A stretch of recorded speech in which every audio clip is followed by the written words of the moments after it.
Hello friends, अपनी इस class में हम इक्विवेलेंस रिलेशन के बारे में डिटेल से पढ़ेंगे।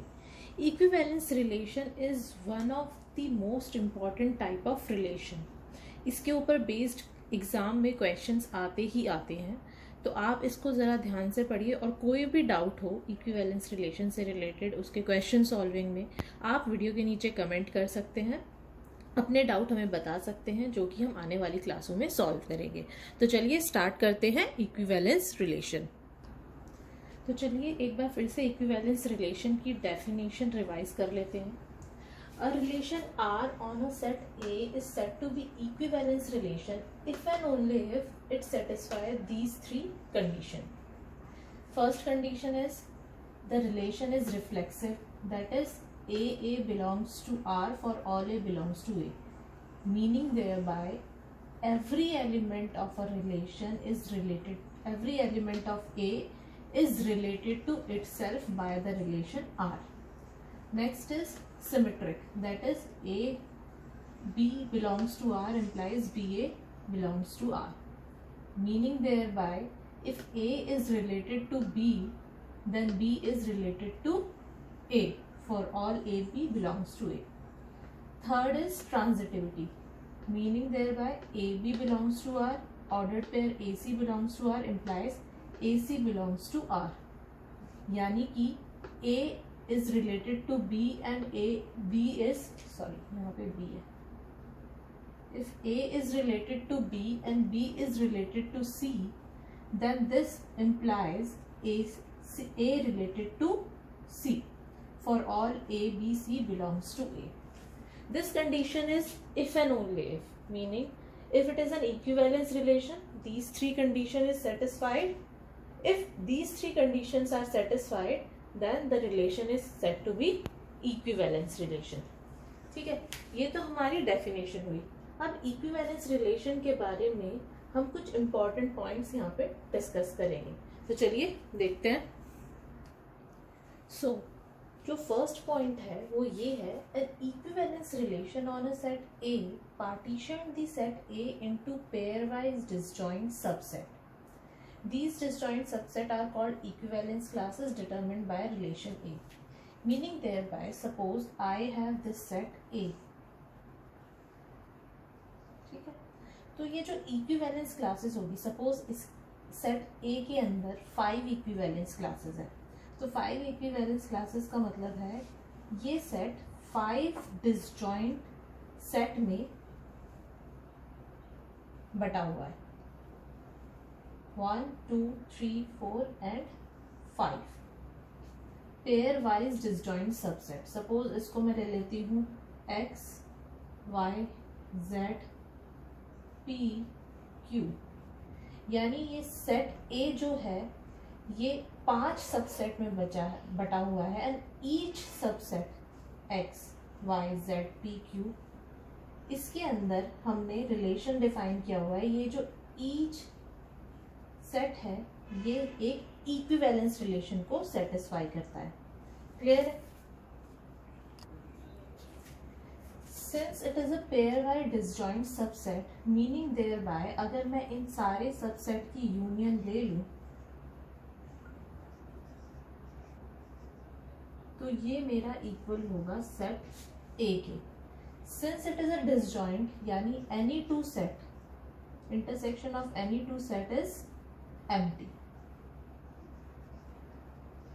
Pairwise disjoint, pairwise disjoint क्या का मतलब क्या है? Any two intersection of any two subset is 5। और ये इस सेट के ऊपर A के ऊपर जो रिलेशन डिफाइन है इक्विवेलेंस रिलेशन से R, ये जो सबसेट है हर सबसेट ये इक्विवेलेंस रिलेशन को सेटिस्फाई करेगा। ठीक है, यानी X में जो एलिमेंट्स होंगे वो ये तीनों कंडीशन सेटिस्फाई करेंगे विद R, सिमिलरली Y में, P में भी और Q में भी। ठीक है, ये हुआ हमारा equivalence relation, and each subset X, Y, P, Q, Z is called an equivalence class determined by a relation R. Clear है? चलिए आगे समझते हैं। नेक्स्ट पॉइंट है the set of all elements of A related to an element A belongs to set A is denoted by closed bracket small A, that is closed bracket A is x belongs to set A, x A belongs to r। कहने का मतलब क्या है कि a का कोई एक element, हमने क्या डिफाइन किया था कि a हमारा ये सेट है जो सपोज 5 इक्विवेलेंस क्लासेस में या 5 सबसेट में डिवाइड है। सपोज ये वो सबसेट है x y z p q। अब मैं कहती हूँ ये जो रिलेशन r हमने डिफाइन किया है, ये रिलेशन r जो है इस सेट a को 5 डिसजॉइंट सबसेट्स में डिवाइड करता है, और हर एक सबसेट में ये जो R रिलेशन है ये इक्विवेलेंस रिलेशन होता है। ठीक है, ये इक्विवेलेंसी कंडीशन को सेटिस्फाई कर रहा है। ठीक है, तो अब हम देखते हैं। अब सपोज मैंने एक एलिमेंट लिया y का, suppose y belongs to subset y and y is contained in A, this implies y belongs to A। ठीक है, since it is a disjoint subset, इसमें आने वाले हर एक एलिमेंट जो होगा वो क्या करेगा, इस रिलेशन की कंडीशन को सेटिस्फाई करेगा। यानी कि इस सबसेट में कौन से एलिमेंट होंगे, वो सारे एलिमेंट जो y से रिलेटेड हो by the relation r।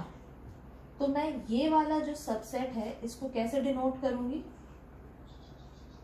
Equivalence class of y, यानी इसके एलिमेंट्स किस तरह के होंगे, इसके एलिमेंट्स वो होंगे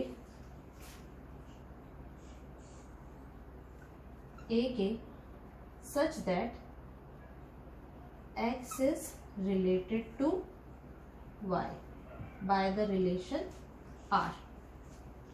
ठीक है, जब हम एग्जाम्पल करेंगे तो चीजें और ज्यादा क्लियर हो जाएगी। अब हम इसके कुछ एग्जाम्पल्स देखते हैं। One more point that one has to keep in mind about the equivalence class is that any two equivalence classes are either disjoint or identical। ठीक है, and all these equivalence class form a partition of a set A। वो हमने देखा था अभी example में, these are the equivalence class which forms the partition of A। ठीक है ना, चलिए क्वेश्चन देखते हैं।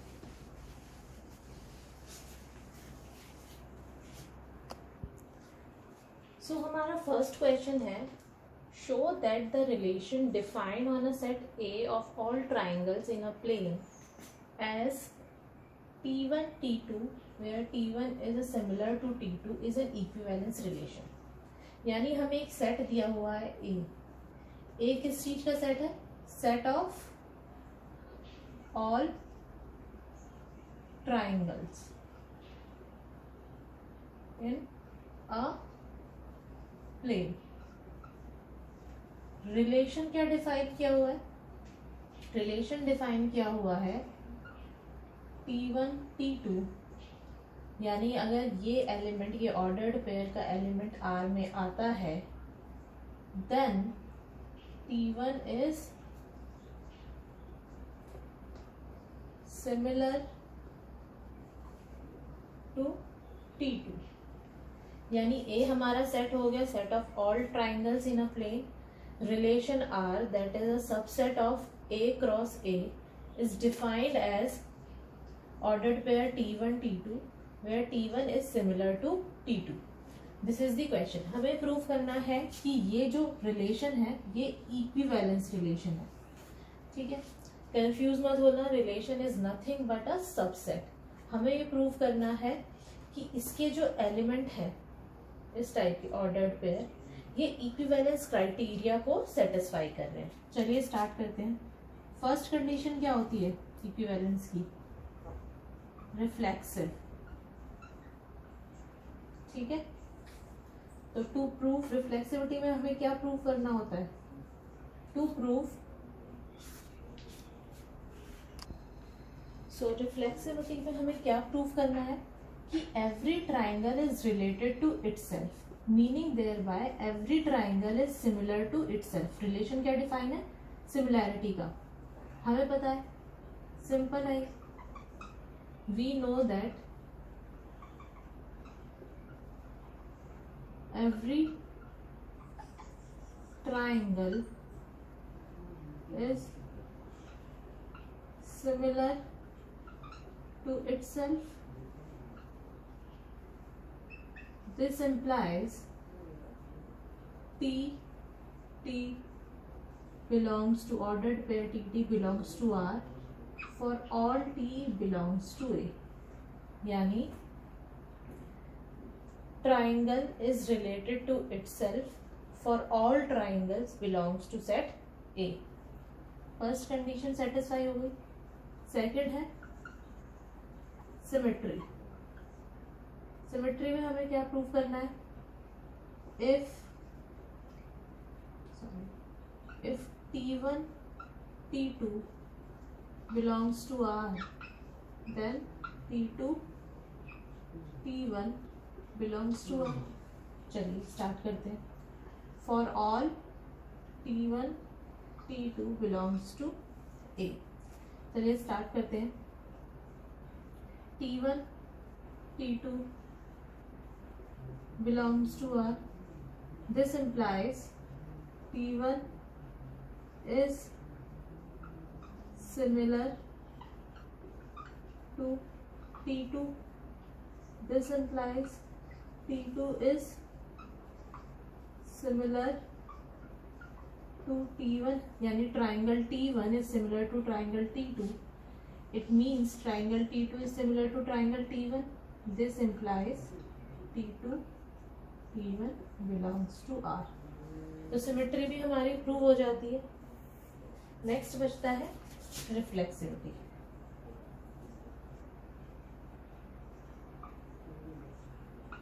क्या प्रूव करना होता है इसमें हमें? If a pair of set, two pairs of set belongs to R and T2 T3 belongs to R, then this implies T1 T3 belongs to R। Obvious है, let T1 T2 belongs to R implies T1 is similar to T2 and T2 T3 belongs to R, means T2 is similar to T3। This implies T1 similar to T2 similar to T3 implies T1 is similar to T3। T1 is similar to T3। This implies T1 T3 belongs to R। यानी हमारी reflexivity भी prove हो गई। यानी ये जो relation हमने define किया था सेट ऑफ ऑल ट्राइंगल्स पे, ये क्या हो गया? Equivalence relation. चलिए नेक्स्ट क्वेश्चन देखते हैं। हमारा जो नेक्स्ट क्वेश्चन है, ये क्वेश्चन एनसीईआरटी का है और बहुत बार बोर्ड एग्जाम में भी आ चुका है। This type of question can come in the board examination. इस तरह के क्वेश्चन में दो पार्ट है। फर्स्ट पार्ट है कि हमें प्रूव करना है कि इक्विवेलेंस रिलेशन है, एंड सेकेंड पार्ट हमें इक्विवेलेंस क्लास फाइंड आउट करनी है। तो चलिए देखते हैं ये क्वेश्चन कैसे करेंगे। पहले क्वेश्चन पढ़ते हैं। Show that the relation R on a set A. हमारा सेट ए किस तरह से डिफाइन है?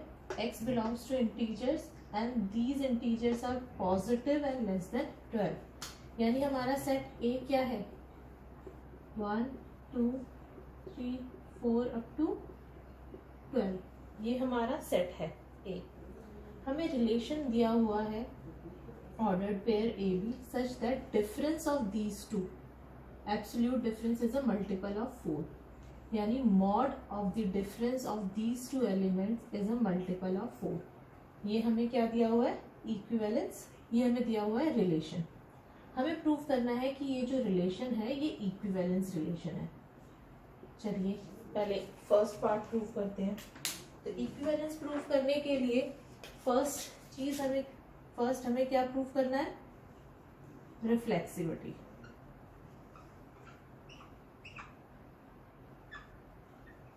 लेट रिफ्लेक्सिव के लिए हमें क्या प्रूव करना है? x belongs to R for all x belongs to A। ठीक है, we know that x minus x is equals to 0 for all x belongs to A। अगर हम दो एलिमेंट्स लेते हैं, दो इंटीजर्स लेते हैं, पॉजिटिव इंटीजर्स, और उनका डिफरेंस लेते हैं, तो वो ऑलवेज ज़ीरो आएगा। सेम इंटीजर का डिफरेंस ज़ीरो आएगा, and zero is a multiple of every number. ठीक है ना? This implies zero is a multiple of 4, यानी ये हमारा एलिमेंट इस रिलेशन में एग्जिस्ट कर गया, यानी x belongs to R for all x belongs to A। This implies R is reflexive. Reflexive की कंडीशन प्रूव हो गई। अब नेक्स्ट कंडीशन हमें क्या प्रूव करनी है? सिमेट्री की। सिमेट्री में हमें क्या प्रूव करना होता है? If A B belongs to R then we have to prove B A belongs to R. चलिए स्टार्ट करते हैं। Since a B belongs to R, this implies mod difference of these two a minus b mod is a multiple of 4।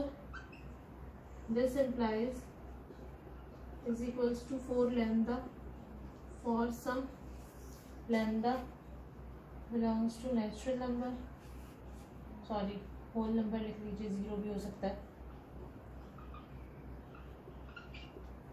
ठीक है, integer भी हो सकता है। For some lambda belongs to, तो अगर ये a माइनस बी का मॉड हमारा 4 लैम्डा है, तो mod is always a positive term, तो b माइनस ए करूँ तो वो भी 4 लैम्डा आएगा, यानी b माइनस ए जो डिफरेंस है it is a multiple of 4, यानी b minus a belongs to R।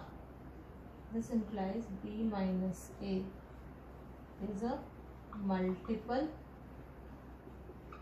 Of 4। ठीक है, तो सिमेट्री भी कंडीशन प्रूव हो गई हमारी। सिमेट्री कंडीशन क्या थी? If A B belongs to R then we have to prove B A belongs to R, तो it is prove. Next condition हमें जो प्रूव करनी है वो है ट्रांजिटिविटी, यानी ट्रांजिटिव।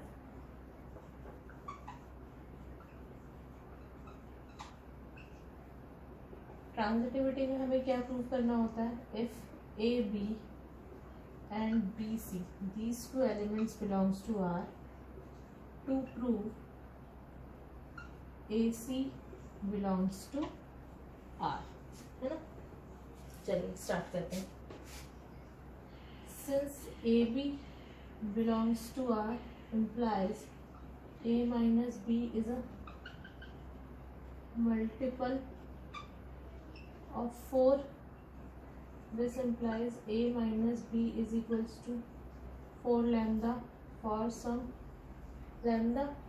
ठीक है, दिस इम्प्लाइज मॉड हटा दी मैंने, A minus B is equals to plus minus 4 lambda. ठीक है, equation 1।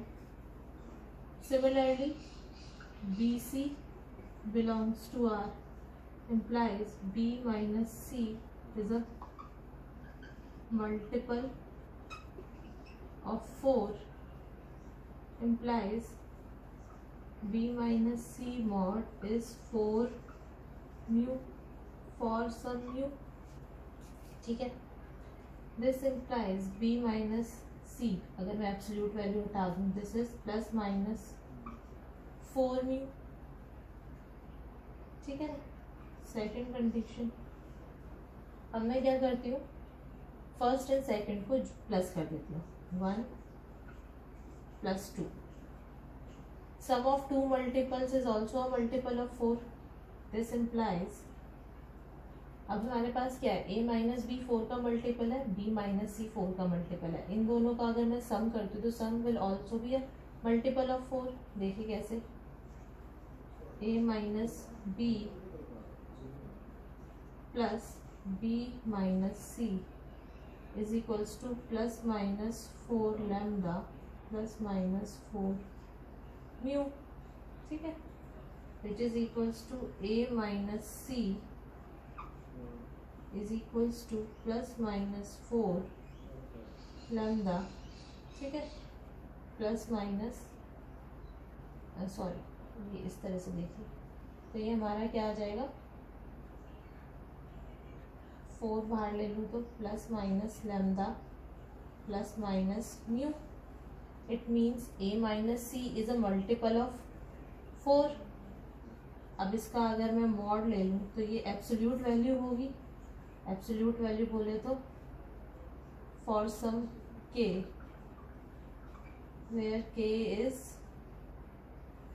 Plus minus lambda plus minus mu is greater than और इक्वल्स टू 0, ठीक है, एब्सोल्यूट वैल्यू क्योंकि मैंने ली है।